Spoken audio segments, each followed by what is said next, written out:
Here's a question for you. Why do students hate history?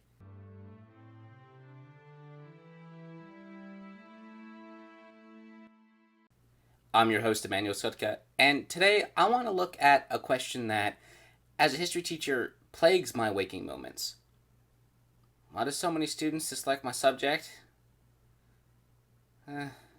Even 2 years in, I have found that students question the validity of what I do as much as they question the importance of algebra. Why do we have to learn this? I'm never going to use this. Who cares? Sometimes you can give the best answer. You can really dig deep into the philosophy and win the argument. But then a few months later, students fall back into the same old complaints as if you'd never explained anything to them at all. So getting into a philosophical argument with a student about history most likely won't get you anywhere, and it still doesn't even answer the question. Why don't they care? It can get really easy to become cynical about the whole thing, to just resort to, kids today are lazy, or this is why I'm scared for our democracy. But that doesn't help anyone. Instead, let's take a look within and ask ourselves, why can't students remember a Civil War timeline, but can explain the relationship issues of their favorite Riverdale characters, or even explain complex Star Wars and Zelda timelines? You might say to me, well, they're just more interested in those things, and it's always easier to remember stuff you like. Okay, sure, I get it. Not everyone likes the same stuff. But I think the dirty little secret of that particular argument is that it's apples and oranges. Because entertainment like Star Wars and Riverdale are designed to be enjoyed. Their singular purpose is to be consumed and adored.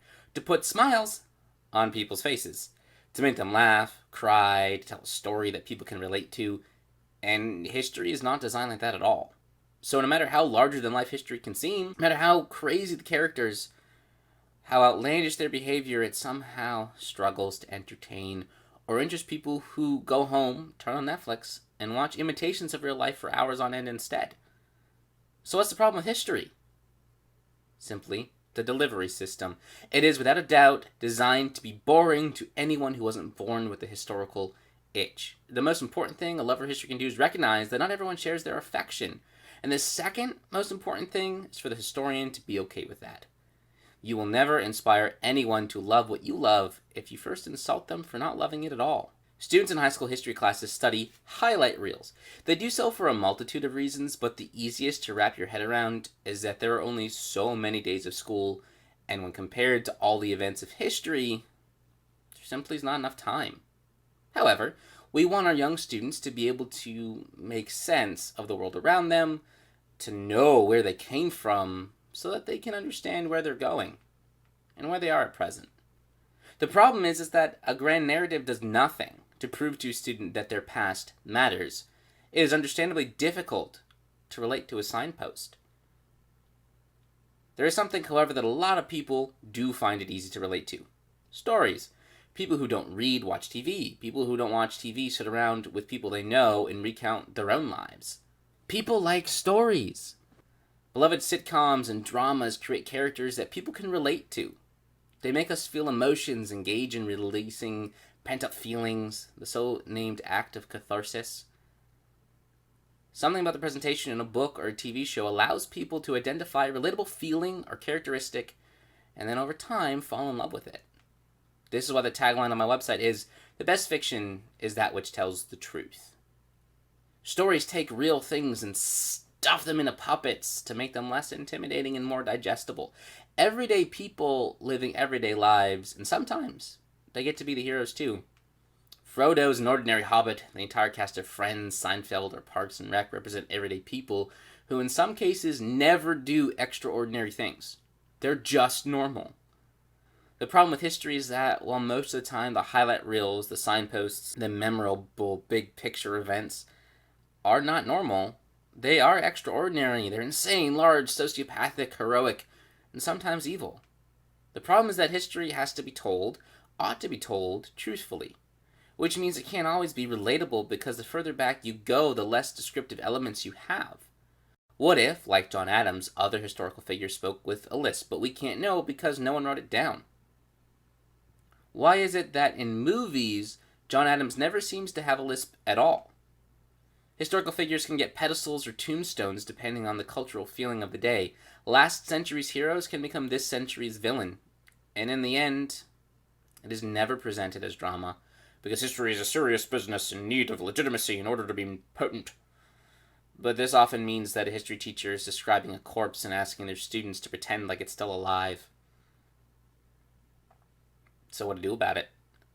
I think that the most important lesson a student can learn from a history class is that their own story matters. That the lessons and beliefs they encounter in the classroom or at work in their everyday lives, but at the end of the day, their story matters. Everyday people have stories too. Everyday people have an everyday impact and might make a bigger splash in their own small niche than any historical figure ever does. Your best friend, whoever they are, has probably done more for you than George Washington ever will. The building you drive by every day on your way to work or school might have more emotional significance to you than any of the wonders of the world. Your own backyard might have taught you more than science lab ever did. Your own high school experience or childhood home might carry more literary inspiration than any other historical incident. So here's the challenge. To take things that might seem mundane and make them memorable. Because we have gotten better at showcasing real life. We have Instagram, Facebook, and Twitter. But those are also highlight reels. And mental breakdowns, sometimes. They're incomplete. Because of this, I'm giving myself a challenge. To explore my everyday world and do my best to prove that everyday life is far more extraordinary than we give it credit for. To see if introducing some elements of drama to a real-life space can make it come alive. I'm going to start with my hometown of Taunton, Massachusetts, 410 Middleborough Ave, the East Taunton Fire Station. Let's see what truth we can uncover there and what stories we can tell. I'm your host, Emmanuel Sutka. Let's make it memorable.